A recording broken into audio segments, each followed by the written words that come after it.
Welcome back to my channel once again. What I want to talk about today is we're going to be talking a little bit about tap dancing, folks. This is what I do. This is one of my professions. This is one of my gifts that God has blessed me with, folks, to tap dance.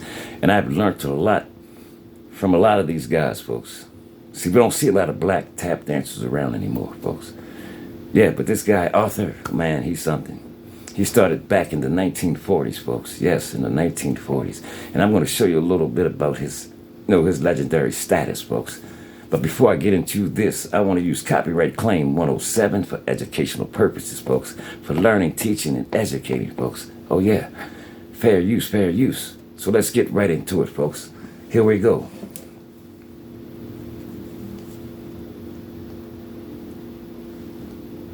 In the 40s with a group called the Rug Cutters. Arthur Duncan's moves took him around the world and back to America, where he became a star in the Lawrence Welk Show. OETA produced the Lawrence Welk Show for national audiences, so when the tap dancing legend came to town, we had to catch up with him. 5, 6, 7, 8. Tap students at the University of Central Oklahoma are getting a rare treat on this day. Instruction from a tap dancing legend. Arthur Duncan has been a showman for more than half a century and is best known for his run on the Lawrence Welk Show.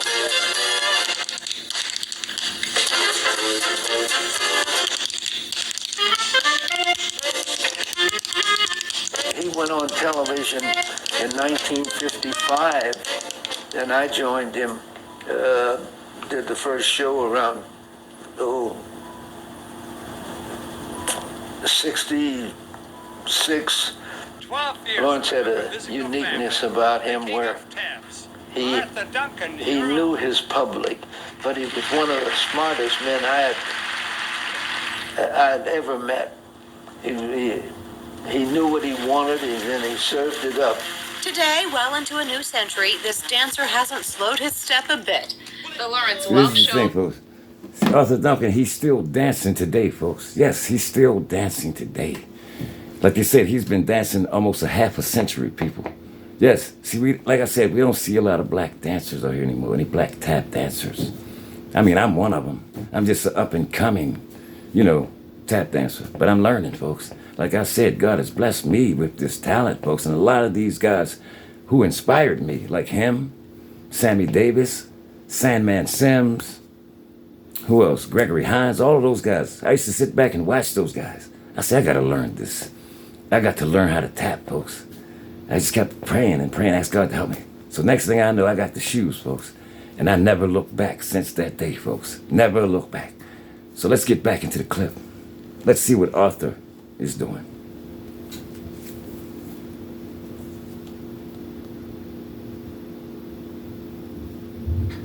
May be a thing of the past, but not Arthur Duncan.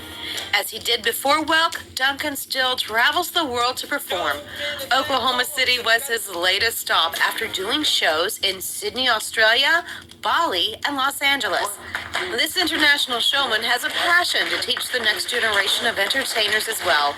He worries they won't find the opportunities to season their acts that he has. Let's do it again, all right? Here we go. When I came along, they had a lot of amateur shows. You could go around, do amateur shows, and have an opportunity to practice or hone your talents, if you had any, or develop by doing these shows. You could go to restaurants or go to a nightclub, and you'd see This is the thing, folks. You never get too old to show your talents, folks. Like I said, this guy, he's still dancing, folks. He's well up in his 70s, folks, in his late 70s. Yes, and he's still tap dancing, folks. Yeah, he's still tapping out here on the floor, folks. Like I said, you never get too old for the gifts and talents that you have in life, folks, that God has blessed you with. That's right. So if you got a gift or a talent, folks, show the world, folks. Get out here and let people see what God has blessed you with, folks. Yes, you have to do that. Don't hold don't let your gift or talent lay dormant, folks. You have to get out here and use that gift, folks, and show people what you got, folks. Show people what God has blessed you with. Yeah, but Duncan, this guy is still tap dancing, folks. He's been tapping well over a half a century, folks. And he's still at it. He's still traveling around the world, folks, doing his thing. I admire him. I have to take my hat off to him, folks. Because like I said, he's well up and over in the 70s, getting close to 80s. Yes, and he's still on the move, folks. He's still going around the world tap dancing, folks. Yes. I hope one day I can make that status, folks. Yes. But we're going to get back to the clip.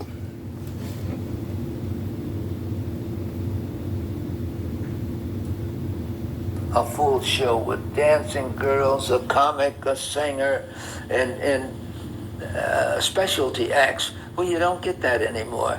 So young people that determined to go into show business, learn everything you possibly can, be open, learn to sing, dance, act, and be very flexible. And you must have a passion for it. In the word, tenacity. If you look up tenacity in the dictionary, we're pretty sure you'll find a picture of Arthur Duncan. Everything moves along, especially in show business, out of sight, out of mind. So you got to be constantly working on what you do. I'd love to do it again. The 5, 1, 2, 4, 5, 1, 2. But just like he said, folks, you have to be passionate about something that you're doing, folks. You have to be passionate. And me, I love tap dancing, folks. I'm very passionate about it. I love it. Like I said, when I first started watching tap dancing, it really inspired me, folks. Like I said, Sammy Davis and all of those guys, they inspired me to start dancing, folks. Gregory Hines, Sandman Sims, all of these guys, Arthur. Yes, all of these guys, they inspired me. So therefore, I'm going to keep on moving forward, folks, with my tap dancing. So you can catch me on Saturday nights, folks, at 8 p.m. on my channel, folks, Steve Gilmore YouTube channel. You can catch me every Saturday night at 8 p.m. Eastern Central Time, folks. So if you like this work, folks, stay tuned, folks, because there's more to come. Peace.